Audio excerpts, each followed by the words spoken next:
Can you see there? That's the New Zealand story. I'll do this intro while the game's loading up. So there we go. The New Zealand story, published by Ocean. And this is, of course, the Amstrad CPC version. I don't know if these screenshots are anything to do with the Amstrad version of the game. Although there might be, actually. That looks a little bit better than I remember the game looking.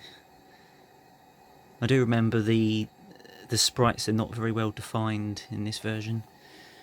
But some nice cover art though. It takes a very long time to get through this game because it's a multi-loader. And even though I've plugged in some extra RAM here in the back of my computer, I don't think this takes any advantage of any extra RAM you have anyway. But you'll see what the game's like when I get around to the gameplay. Well, that's a nice colourful loading screen, showing off the big bad guy in the top left there.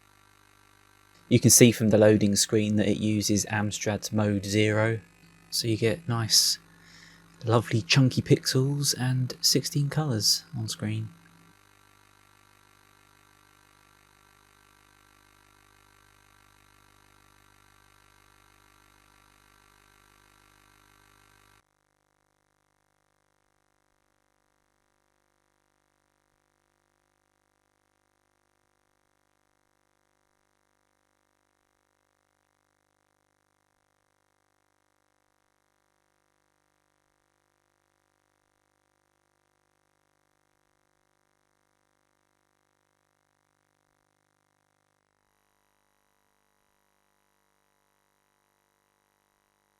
If you do have the choice, playing this on a floppy disk is a better experience than playing it on tape. There's a lot of separate levels to get through in this game, and it's a fairly long game as well.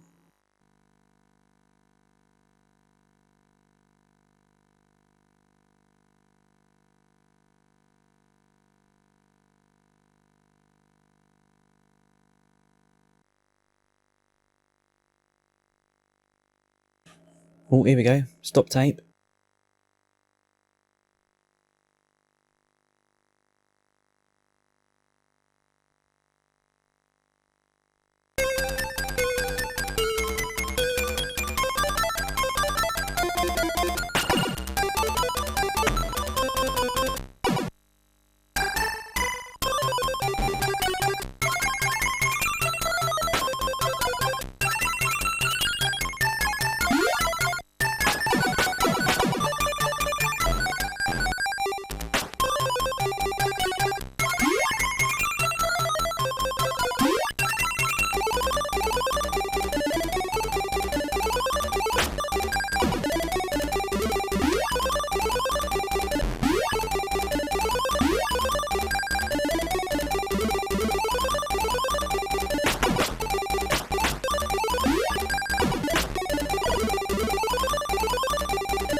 First impressions are that those bricks in the background do kind of get in the way a little bit. I think the sprites could look a little bit more detailed, but they don't really look that bad actually, and they look quite accurate to the arcade version of the game.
And it's got music, it's got sound effects.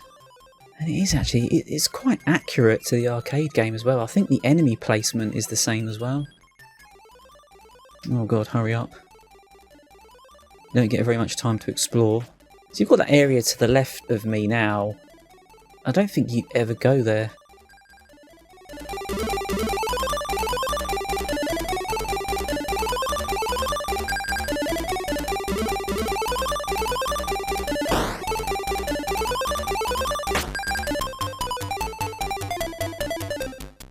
Which is something that I'll talk about a bit later, because this game's a little bit...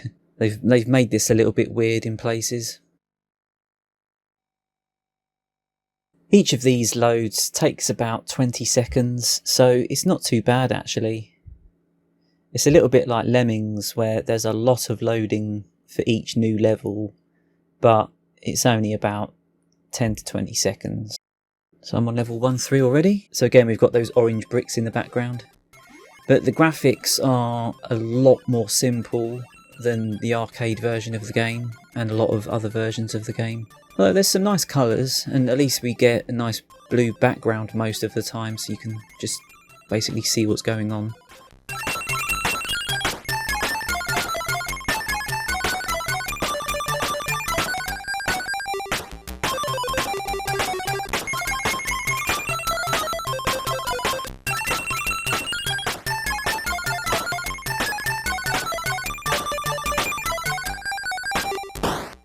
I actually remember this having pretty atrocious controls and having a really low frame rate. Playing it this time, it's not as bad as I remembered it. It's still quite bad in some ways because... oh crap, I walked into those spiky guys.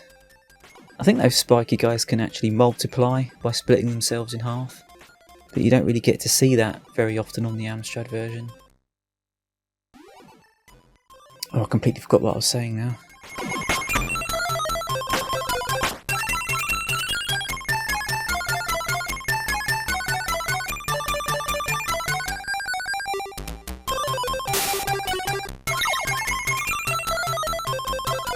Oh, can you move down a little bit, please? Just scroll down so I can see that weird thing.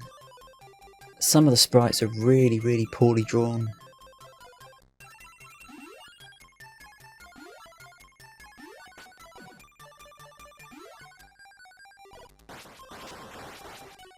Why would you give me bombs right at the end of the level?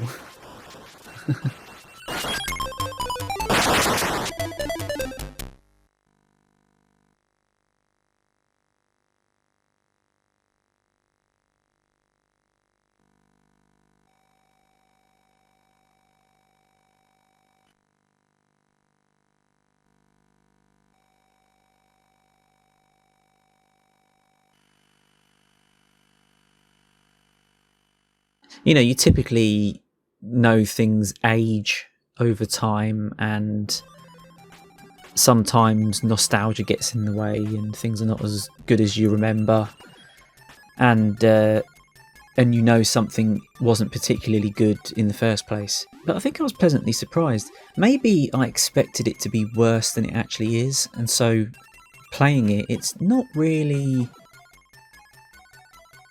It is still quite fun to play. And that's quite nice, really.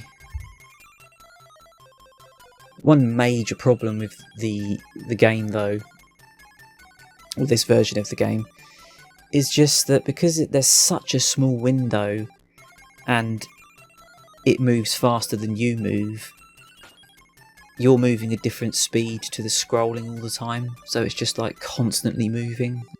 A bit sloppy, really. And there is a very low frame rate. You don't really notice it unless the screen's moving, but it does have a very low frame rate. I think it's fast enough to be playable.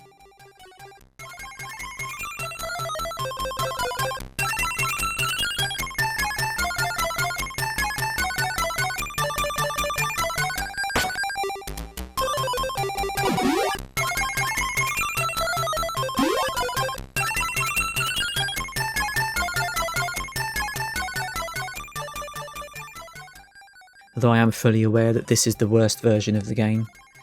out of all of the 8-bit home computers and the 16-bit home computers and the consoles and all that, those different versions that exist of the game, this is the worst one. But what I'll say is, if you get 60% of a fun game, it can still be kind of fun. And so some of the bits that made the original game fun are here in a bit of a cut down form. If you can get past some of the more obvious bad points of the game, like the music only being 10 seconds long and the extremely small window, if you can look past all that, there is still a kind of alright game here.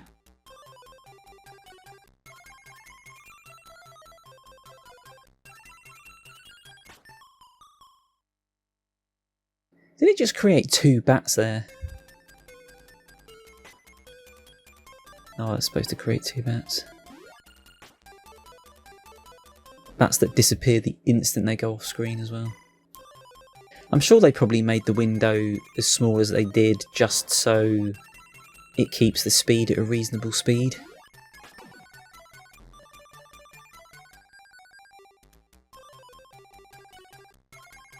Alright, so this is the first boss. And if you've ever played the arcade version of the game, you'll know that the first boss is a big whale.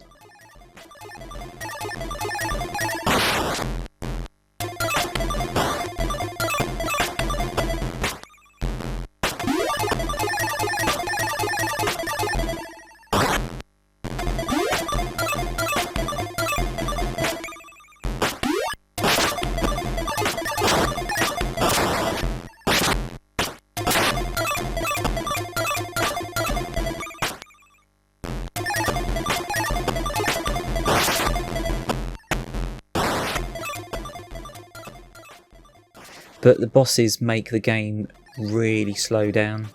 There isn't really any animation either, they just move up and down. And all of the bosses do this. I think the colours could have been better though. I do actually have memories of playing this years and years ago, and I don't think it was this boss, but I think one of the other bosses has a much larger sprite, and it goes incredibly slowly and it just takes ages and ages to beat the boss. Because I really don't think they optimised the game for the Amstrad at all. I think what they basically did, what they do for a lot of Amstrad games actually, is that they took the Spectrum code and then changed the graphics. But at the very least they redrew the graphics for the Amstrad, I suppose. But, you know, if you have a good game on the Spectrum and then you port it to the Amstrad, then you often end up with a fairly good game anyway. It's just often a bit slower. Oh no, error! Yeah. Obviously these cassette tapes are very old, so you might get loading errors occasionally.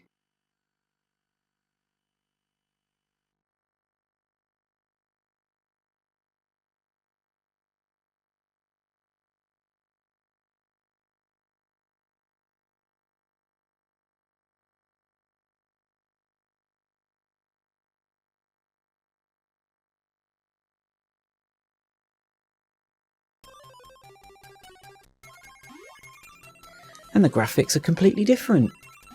Although, to be honest with you, there seems to be about 3 different objects. The graphics are pretty repetitive.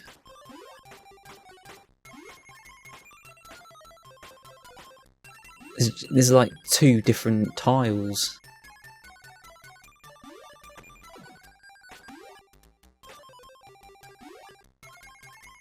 So be careful here because there's spikes above you. Now actually I find the frame rate's not too much of a problem. You know, response time and all that. The frame rate's not too much of a problem, but the problem I have is with the jumping. And I think it's actually the same as the arcade version. If I remember, the controls are the same as the arcade version, but they're not a problem in 60 frames per second. I wouldn't want to say what the frame rate is on this. Let's be generous and say the frame rate's 15 frames per second. It makes it quite tricky.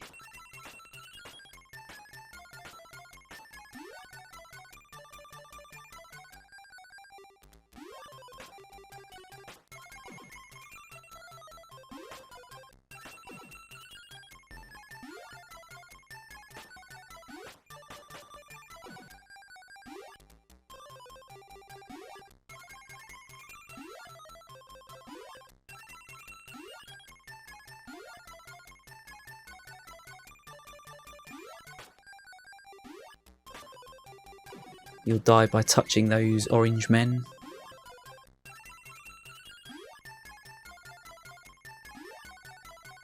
They've included the spaceship in this version.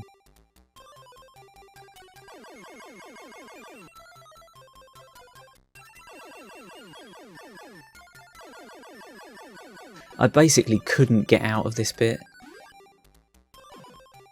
I wasn't dying, but I was losing my vehicle and falling back down. But you need to have one to be able to get out again. But it's just constantly spawning new enemies as well.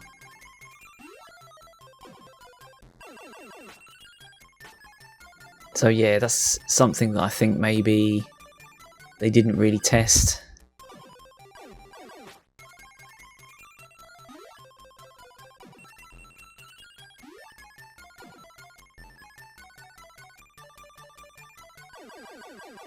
The Amstrad was pretty much destined to have a lot of very sloppy workman-like ports of games because there was already a lot of other machines that sold better than the Amstrad that were all available at the same time as the Amstrad. That were all fairly well established by the time this game was released anyway. And so the Amstrad would either not get a lot of these games or they would get Spectrum ports. And unfortunately there just wasn't the time and money to be able to do Amstrad games from the ground up a lot of the time. But to be quite honest with you, at the time I was completely happy with this game. I mean, I was young enough to not have played any of the other versions. I hadn't played any of the other versions because this was the only version I knew, but I didn't sit there and say, oh, this game is so slow, I don't like it, because I just didn't really think about things. Well, I probably didn't understand things like slowdown and frame rates and things like that back then, but I actually quite enjoyed playing it as well when I was playing it for this video.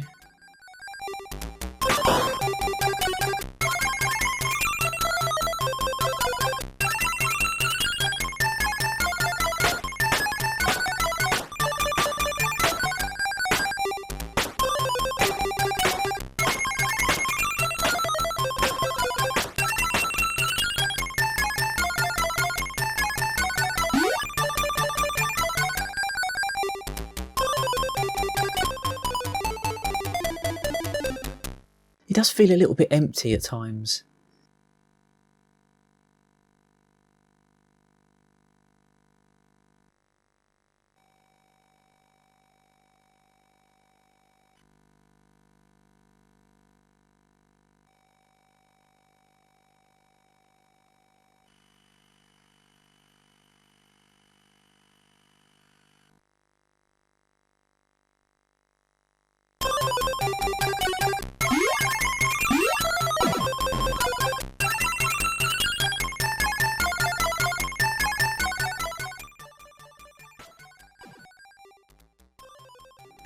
It's surprisingly accurate in some ways. I'll say right now that this game is missing quite a lot, but it also has quite a lot. Oh, was that a bit of a bug there? I know that doesn't really make sense, but your average 8-bit game is really quite simple. There's an awful lot of features in this game that you wouldn't get in a normal 8-bit game if it wasn't a conversion of an arcade game. So, things that are missing from this game, I think the most notable thing really is the music is a lot shorter. So the main music the main level music is only 10 seconds long. That's actually quite irritating. The arcade version is a lot longer, but there is still only one main track throughout the whole game, which is an odd choice for what is quite a long game. It also misses out all of the warp points, all the hidden areas, and the heaven area. I've never really understood the heaven part of this game, where sometimes when you die, you just go to heaven, and then if you complete that, you can just come back into the game. I really don't understand why they included something like that. That's completely missing from this, but I think that's because it would have been impractical to include that in a game that's on a cassette tape that loads in a linear fashion.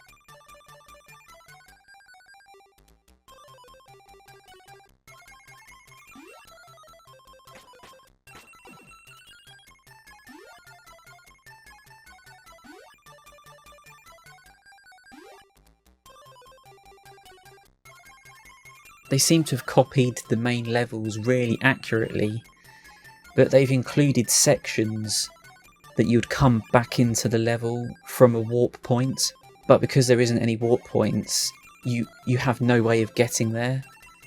So it's actually got these sort of sections of level that you can see, but there's just no point in having them in this version of the game.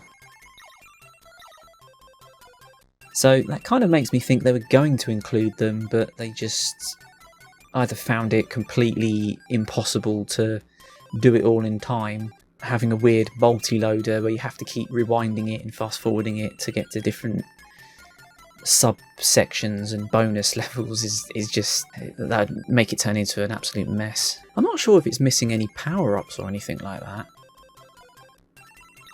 because up until quite recently I thought that this game didn't include the wand power-up, but I was watching a long play of this the other day, and I think it was against the final boss the player had the wand power-up, and it actually made really light work of the final boss.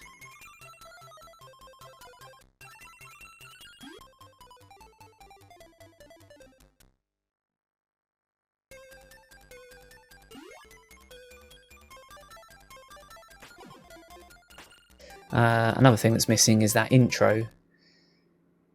There's an intro where the player is the only Kiwi that doesn't get kidnapped by the big leopard seal. And they included quite a lot of music. So I said earlier that the main tune in this game is only 10 seconds long, but I looked at a website called CPC Power that often has all of a game's music, along with a download for the game. And this game actually has 9 different tracks. Most of them are really small jingles. But instead of including just the main theme and having nothing else, they included all of the little jingles, but then they had to make the main theme really short.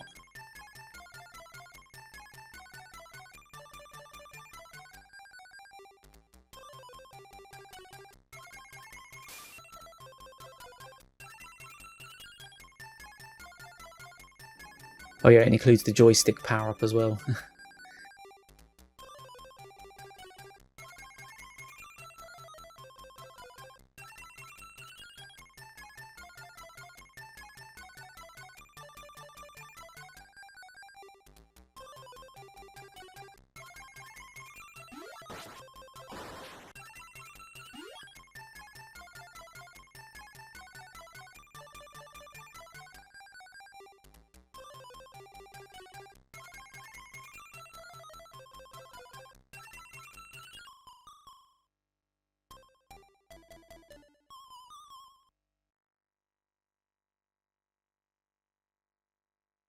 If I stayed on the balloon, I would have survived that, but I got off the balloon and died.